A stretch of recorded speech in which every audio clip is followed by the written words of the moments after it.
Fala galera, beleza? Professor Davi Ribeiro aí de novo com vocês. A gente vai dar continuidade hoje ao conteúdo de genética que a gente vem vendo nas outras aulas, né? A gente viu o básico da primeira lei, viu a questão da matemática, da probabilidade, da proporção, e nessa aula hoje a gente vai ver alguns casos em que o cálculo da primeira lei é alterado, tá?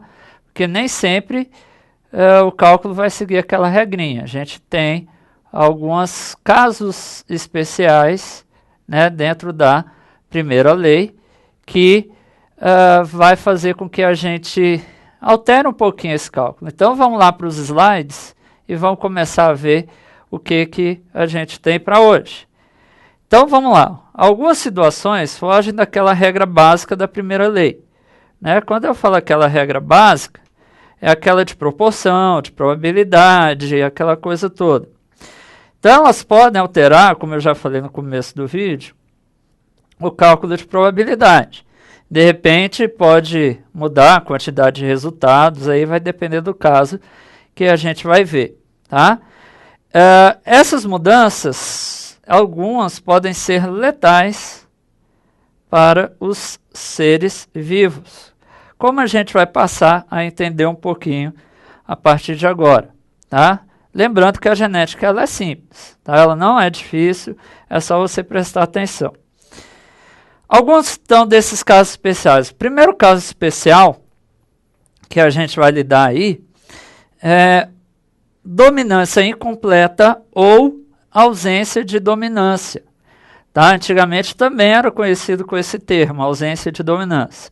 Mas é um caso onde a mistura de dois alelos, ou seja, no par heterozigoto, não mostra a condição de dominância e recessividade, como a gente tem o costume de ver na primeira lei clássica. Tá? Aqui a gente dá exemplo como cor de flores. Tá? E aqui a gente tem um exemplo legal disso, com foto e tudo. Ó, eu estou cruzando lá na geração parental uma flor vermelha com a flor branca. Se houvesse a questão de dominância e recessividade, ou a cor vermelha ou a cor branca seriam dominantes aí. Tá? A flor vermelha, ela forma uma gameta vermelha. E a flor branca forma um gameta branca, que aí está representado por FB ou FV. Tá?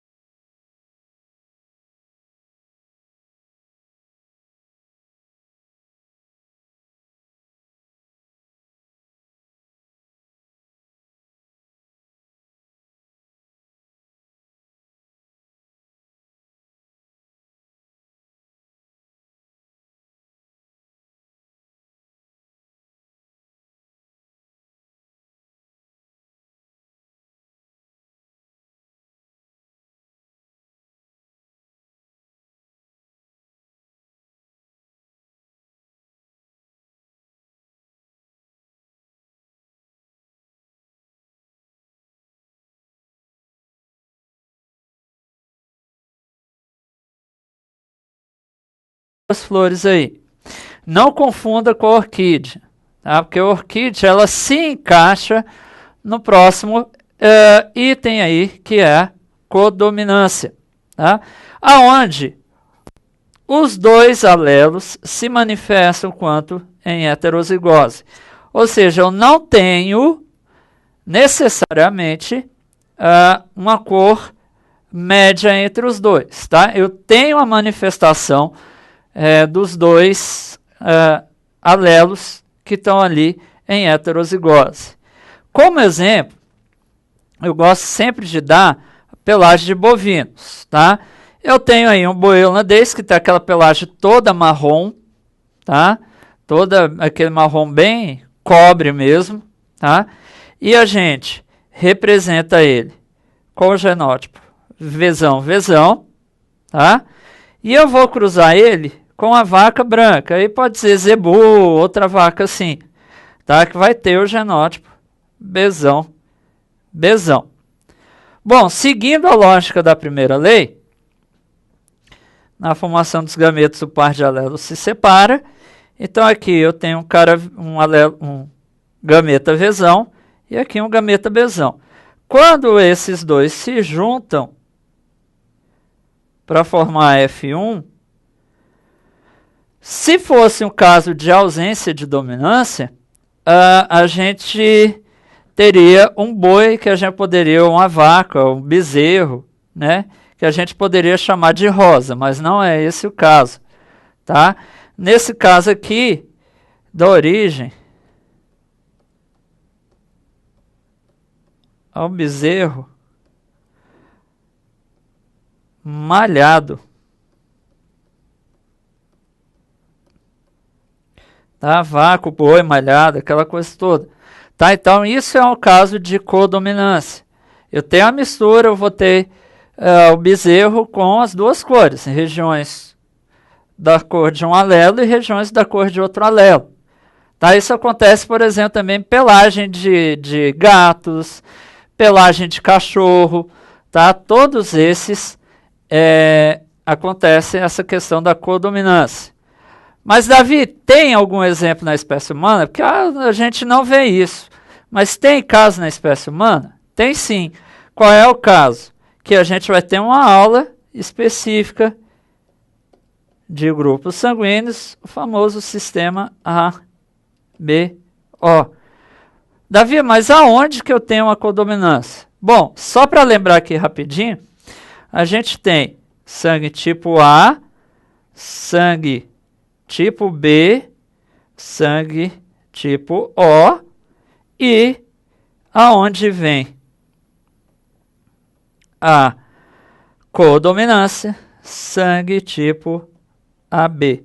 E aí, na aula específica, lá de grupo sanguíneo, sistema BO, a gente vai mostrar para vocês, e a gente vai ver, por que o sangue tipo AB é um caso de codominância. Beleza? Mas só para vocês terem ideia de que isso acontece na espécie humana. Vamos avançar, que tem uns casos mais interessantes, assim, mais legais, tá? Então, só para fechar aqui, diferenciar. Ausência de dominância. Eu vou ter uma manifestação mista, uma mistura de duas características, vai dar uma terceira, que é a mistura dessas duas. Codominância, as duas características vão surgir, tá?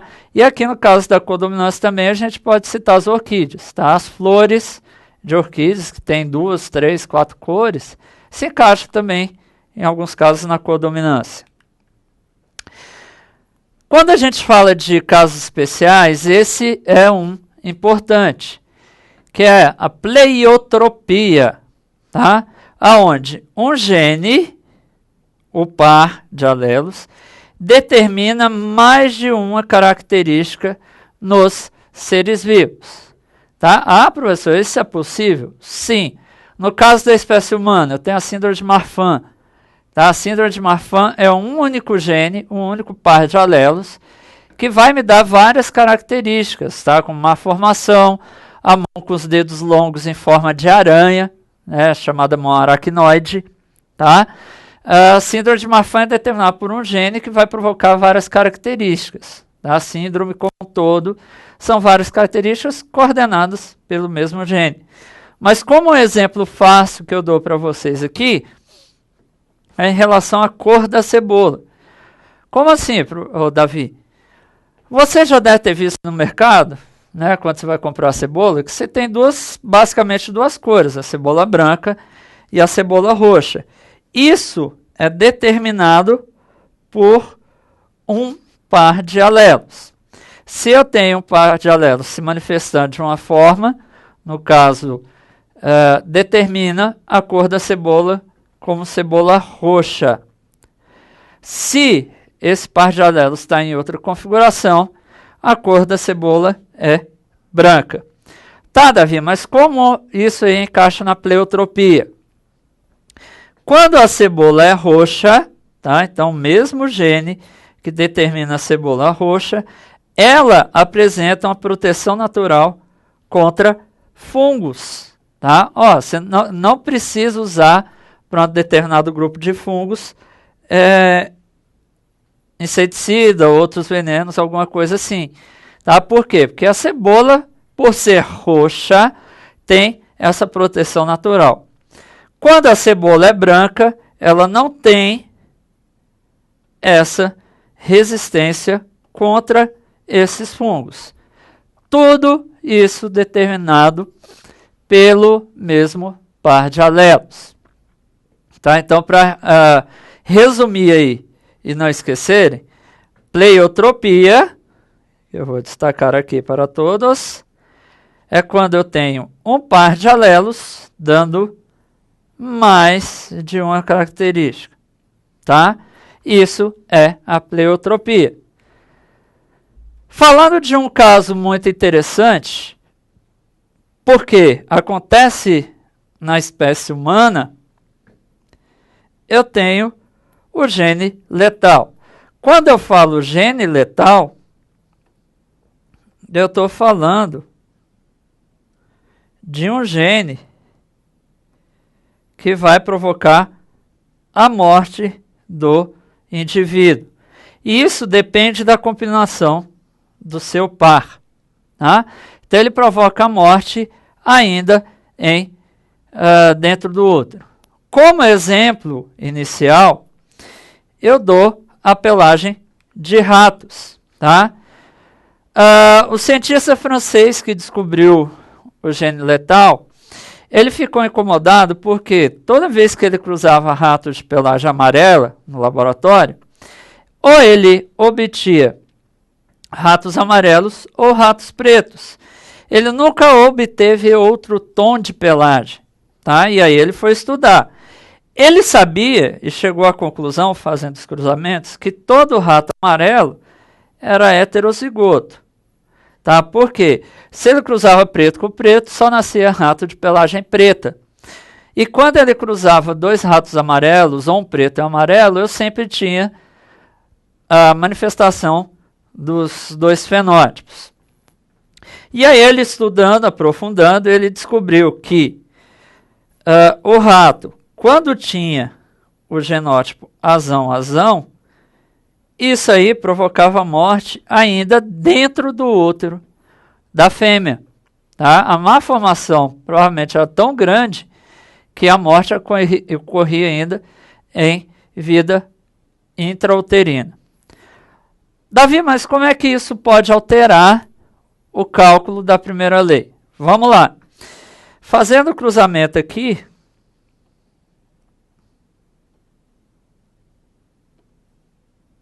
fazendo cruzamento, só diminuir as linhas um pouco. Vamos fazer o cruzamento aqui, tradicional, né, a fêmea e o macho. Os dois são heterozigotos, né, só destacar aqui. Então, os alelos azão e azinho para os dois, tá? Azão e azinho. Cruzamento. Vai dar o quê? Vamos botar de azul aqui, até para destacar um pouco. Azão, azinho, azinho e azinho. Beleza? Só que a gente já tem essa informação de que azão provoca morte ainda dentro do útero. Então, como é que eu vou calcular a probabilidade? Olha só. A probabilidade de nascer alguém azão, eu já vi que é 0. Agora, a probabilidade de nascer algum rato azinho. Vamos lá. Eu tenho 2 quadradinhos que são azinho. Só que o meu total de respostas não são 4, porque o azão não nasce. Então, meu total de respostas são 3. 2/3. E qual a probabilidade de nascer um rato preto? Sobrou 1/3. 3, 1/3, tá? Então aí tem uma comprovação mais do que forte de que o gene letal altera o cálculo da primeira lei. No final da aula eu vou falar de um outro caso, tá? Aí você pode perguntar, Davi, mas isso acontece na espécie humana? Sim, eu destaquei aqui, vou mostrar para vocês agora aonde isso vai aparecer na espécie humana. Eu tenho basicamente 3 síndromes aí, tá? Só lembrando que não se usa mais o termo doença, tá? Por uma questão ética, por uma questão social, não se usa mais o termo doença, e sim o termo síndrome, tá?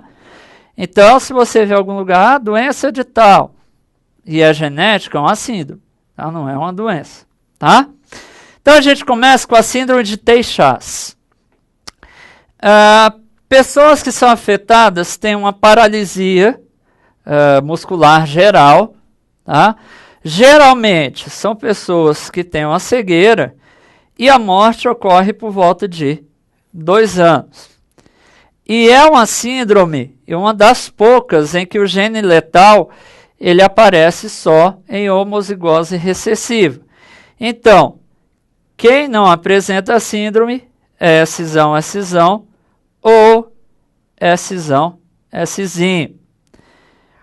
O gene letal, GL, tá? Melhor dizendo, o gene letal, no caso, vai ser Szinho, Szinho, tá? Das que eu vou mostrar para vocês hoje, é a única recessiva, tá? Uma outra síndrome é o braquidactilismo, né? Até um pouquinho difícil de falar isso daí, 3, 4, 5 vezes rápido sem errar, tá? Os indivíduos afetados por essa síndrome, eles apresentam os dedos da mão muito curtos, tá? Como se tivesse faltando uma falange dos dedos, né? Lembrando que as falanges são proximal, média e distal. Né? O dedo é tão curto, que parece que faltou uma ou até 2 falanges, tá? Mas não é que elas faltaram, é porque a formação óssea é muito frágil, é muito simplória, e isso acabou fazendo que as falanges ficassem curtinhas. Pessoas que não são braquidáctilas são Bzinho, Bzinho. E as pessoas que têm a braquidactilia ou são Bzão, Bzão, ou são Bzão, Bzinho. Ou seja, essa é uma característica dominante, tá? Essa é uma característica dominante. Só que pessoas com braquidactilia que são Bzão, Bzão, morrem, tá? Acabam morrendo, às vezes até o 2º, 3º ano, ou um pouco mais, porque eu posso ter alguns casos tardios, tá? Para mostrar para vocês como é que é a mão desses indivíduos, que é a característica da síndrome, tá aí uma foto mostrando e evidenciando, e eu vou destacar com a setinha aqui, que os dedos são extremamente curtos, tá? Tem impressão que se falta falange, mas não falta, tá? Porque elas são pequenas. Um outro caso, e esse eu já fui testemunha, é a acondroplasia, tá? Eu já vi uma família com acondroplasia, né? E tem até umas coisas interessantes que eu vou falar aí. É um tipo de nanismo, mas não é o que a gente chama de anão tradicional, que é aquele anão que tem tudo curto, né, que a gente popularmente vê por aí na rua. Eu já tive o prazer de trabalhar com professores que têm nanismo, gente finíssimas, competentes, tá? São pessoas bem legais. Esse nanismo é diferente. Por quê? A cabeça e o tronco são de tamanhos normais, mas os membros, né, pernas e braços, eles são bem curtos.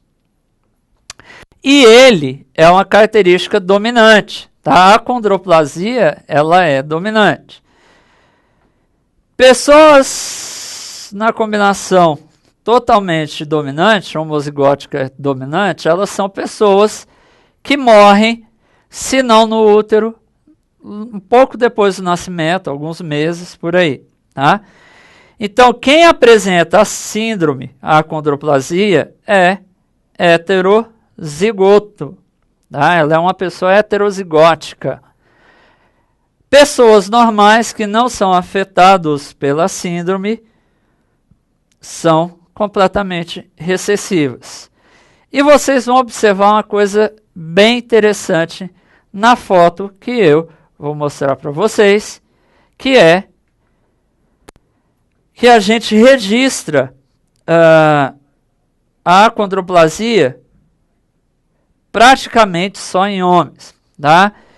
E quando eu vi uma família que sofria de acondroplasia, eu percebi isso, que eu já sabia e tal. As filhas, né, dessa família, as meninas, eram todas de tamanho normal. Já o pai e o filho apresentavam acondroplasia. Tá? Não se tem uma explicação de por que só atinge praticamente os homens. Tá? É raro você ver uma mulher acondroplástica. Tá? Mas tem, só que é mais difícil. Para encerrar a aula de hoje, nós vamos falar de um caso chamado de alelos múltiplos, tá? Onde eu tenho a relação de mais de 2 alelos, dando uma determinada característica. Tá? E eles apresentam a alternância entre dominância e recessividade, tá? Dependendo da combinação dos pares. Como exemplo, eu dou a pelagem de coelhos, que aí a gente pode chamar de raças, tá? De uma forma geral. Essas pelagens são 4, são, né, teoricamente 4 raças aí. Selvagem, chinchila, himalaio e albino. Então vamos ver cada um aí. O selvagem é esse coelho que tem o pelo mais marrom, ele tem um porte bem maior do que os outros coelhos, tem essa orelha extremamente avançada, grande, né? Alguns casos também é chamado de lebre, tá? No popular aí, algumas lebres que você vê, que você compra, na verdade, são coelhos selvagens. O chinchila é esse coelho com pelagem cinza, a orelha também grande, tá? Que tem a cauda, às vezes, formando até um tufo branquinho. E vocês conhecem um coelho famoso de desenho animado, que é uma chinchila, só que esticado, tá? Quem gosta de desenho, principalmente antigo de um certo canal, conhece essa chinchila esticada, tá? O himalaio é o coelho que eu falei lá na primeira aula de genética, em que a pelagem das extremidades é preta e a pelagem do corpo é branca, devido à diferença de temperatura, né, onde o pelo é preto é mais frio do que onde o pelo é branco. E o albino é o coelho tradicional, né, que muitos cantam, principalmente na época de março a abril, né, de olhos vermelhos, pelos branquinhos, orelhas pontudas, tá aí o coelho albino, que é o tradicional símbolo da Páscoa. Para acabar, olha só, geneticamente falando, a gente tem a seguinte combinação. São 4 alelos, C+, C, CH, CH e Czinho. Se eu tenho qualquer combinação que seja C+, algum outro alelo, eu vou ter o coelho selvagem ou agute. Se eu tenho a combinação CCH, algum outro, desde que não seja C+, né, eu vou ter o chinchila. Se eu tiver o CH, CH ou CHCzinho, eu vou ter o coelho himalaio. E se tiver todo recessivo, eu vou ter o coelho albino, tá? Então, qual é a relação que a gente pode tirar aí? C+, domina sobre os outros 3, CCH domina sobre os outros 2 e o CH domina sobre o Czinho. Ou seja, eu tenho alelos que ora são dominantes e eu tenho alelos que ora são recessivos, tá? E isso vai alterar lá no cálculo das leis, tá bom? Bom, galera, era só isso que eu tinha para passar nessa aula para vocês. Espero que tenha ficado claro as questões, tá? Como o fechamento, tem uma coisa que ainda pode alterar o cálculo da primeira lei, que é a chamada probabilidade condicional, que isso vai ser trabalhado em exercício. Espero que vocês tenham gostado. Se ficou dúvida, assistam a aula novamente, procurem materiais de apoio. Tiver dúvida ainda, pergunta no fórum, que eu tenho o maior prazer de responder, certo? Então, um abraço e até a próxima.